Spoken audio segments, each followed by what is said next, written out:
نحمدہ ونصلی علی رسولہ الکریم اما بعد بسم اللہ الرحمن الرحیم السلام علیکم ورحمۃ اللہ وبرکاتہ۔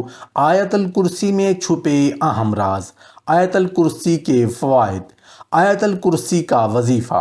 آج کی اس ویڈیو میں ہم آپ کو آیت الکرسی کے اہم اور پوشیدہ راز بتائیں گے۔ اس کے علاوہ اس آیت کی شان کیا ہے، اس آیت کی عظمت کیا ہے، اس عظیم آیت کے فضائل کیا ہیں، یہ تمام تفصیلات آج کی اس ویڈیو میں بیان کی جائیں گی۔ اس کے ساتھ ساتھ آپ کو آیت الکرسی کی تشریح اور تفسیر بھی بتائیں گے، اور آیت الکرسی سے آپ اپنی زندگی کے مسائل کیسے حل کر سکتے ہیں یہ بھی بتائیں گے۔ ویڈیو کو آخر تک ضرور دیکھیے گا، انشاءاللہ آپ کو اس کا بہت زیادہ فائدہ ہوگا۔ محترم ناظرین، حدیث میں آتا ہے کہ جس شخص نے رات کو سوتے وقت آیت الکرسی ایک بار بھی اگر پڑھ لی تو صبح تک ایک فرشتہ خاص طور پر اس کی حفاظت کرتا ہے اور شیطان پڑھنے والے کے پاس نہیں آ پاتا۔ اور نہ صرف یہ کہ پڑھنے والا شیطان اور سازشوں اور آفتوں سے محفوظ رہتا ہے، بلکہ اس کا گھر والے اور گھر کا تمام ساز و سامان بھی ہر قسم کی آفتوں سے محفوظ رہتا ہے۔ آیت الکرسی کا مطلب ہے بادشاہی کی آیت، کیونکہ اس میں اللہ کی بادشاہت اور طاقت بیان کی گئی ہے۔ آیت الکرسی ایک مکمل آیت ہے اور اپنے معنی کے اعتبار سے بہت طاقتور ہے۔ اس آیت میں اللہ کی تعریف اور اس کی بادشاہت کا ذکر کیا گیا ہے اور بتایا گیا ہے کہ اللہ تعالیٰ ایک مکمل اور طاقتور ذات ہے۔ اپنی اسی خصوصیت کے باعث یہ آیت الکرسی انسانوں کو خطرات اور دوسری بلاؤں سے محفوظ رکھنے کے لیے مؤثر ہے۔ آیت الکرسی کی فضیلت کے بارے میں حضرت خواجہ معین الدین چشتی اجمیری رحمۃ اللہ علیہ فرماتے ہیں کہ فتاوی جہریہ میں تحریر ہے کہ نبی کریم صلی اللہ علیہ وآلہ وسلم نے فرمایا کہ جو شخص آیت الکرسی پڑھ کر گھر سے نکلے تو اللہ تعالیٰ 70,000 فرشتوں کو حکم دیتا ہے کہ اس کے واپس آنے تک اس کی مغفرت کی دعا کرتے رہا کرو، اور جو شخص آیت الکرسی پڑھ کر گھر میں داخل ہوگا تو اس کے گھر سے اللہ تعالیٰ مفلسی کو دور فرما دیں گے۔ خالق کائنات نے اپنی تخلیق کردہ ہر جاندار اور بے جان حتیٰ کہ اپنے کلام کو بھی اللہ کے توازن اور تناسب کا حسن بخشا۔ قرآن مجید کی تلاوت میں لطف ہے، اس کے پیچھے الفاظ توازن اور تناسب ہے۔ حضرت ابی بن کعب رضی اللہ تعالیٰ عنہ بیان کرتے ہیں کہ نبی کریم صلی اللہ علیہ وسلم نے ان سے سوال کیا کہ کتاب اللہ میں سب سے عظیم آیت کون سی ہے؟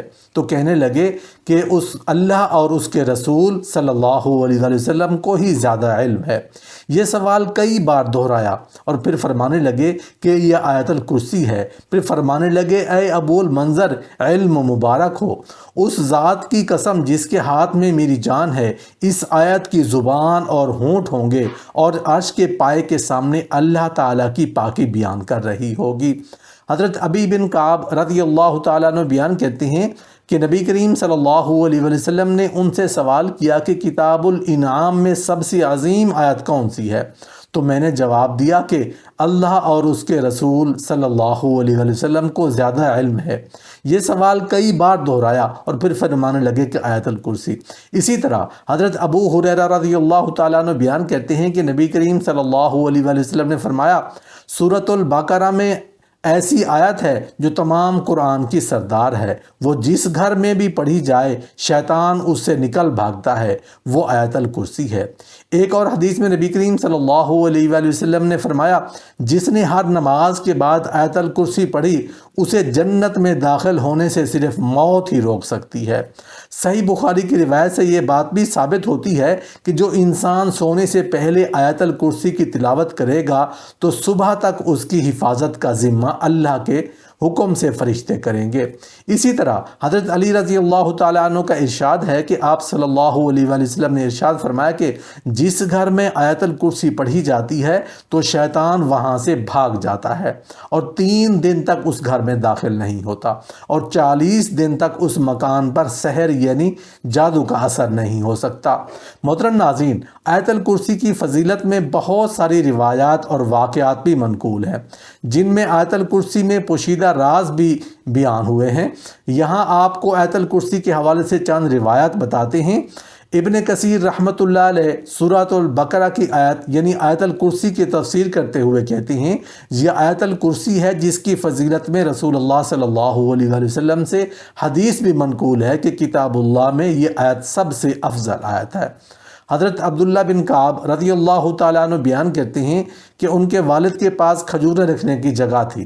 عبداللہ بن کعب رضی اللہ تعالیٰ عنہ بیان کرتے ہیں کہ میرے والد نے جب کھجوریں دیکھی تو اس میں سے کھجوریں کم تھیں۔ وہ بیان کرتے ہیں کہ اس رات انہوں نے پہرا دیا تو آدھی رات کو ایک شخص نوجوان کی شکل میں آیا۔ میں نے اس سے سلام کیا، اس نے جواب دیا۔ میں نے اسے کہا کہ تم جن ہو یا انسان؟ اس نے جواب دیا میں جن ہوں۔ وہ کہتے ہیں کہ میں نے اسے کہا اپنا ہاتھ دو، تو اس نے اپنا ہاتھ دیا جو کتے کے ہاتھ کی طرح اور بالوں کی طرح تھا۔ میں نے پوچھا کیا جن اسی طرح پیدا کیے گئے ہیں؟ وہ کہنے لگا جنوں میں تو مجھ میں زیادہ جن ہیں۔ تو میں نے کہا تمہیں چوری کرنے پر کس نے اکسایا یا ابھارا؟ اس نے جواب دیا ہمیں یہ اطلاع ملی کہ آپ صدقہ خیرات پسند کرتے ہیں، ہم نے پسند کیا کہ ہم تیرا غلہ حاصل کریں۔ حضرت عبداللہ بن ابی کعب رضی اللہ تعالیٰ عنہ کے والد نے پوچھا کہ وہ کون سی ایسی چیز ہے جو ہمیں تم سے محفوظ رکھتی ہے؟ اس نے جواب دیا کہ وہ آیت الکرسی ہے۔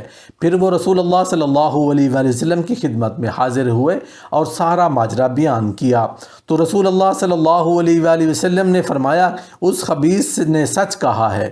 محترم ناظرین، آیت الکرسی کے 9 حصے ہیں اور ان 9 حصوں کو اللہ تعالیٰ نے بہت ہم آہنگی سے بیان کیا ہے۔ اس آیت کے تمام 9 حصے اقرار اور نفی پر مشتمل ہیں۔ یاد رہے کہ نفی کا مطلب کسی لفظ سے انکار نہیں بلکہ اس لفظ میں موجود باتوں کا انکار ہے۔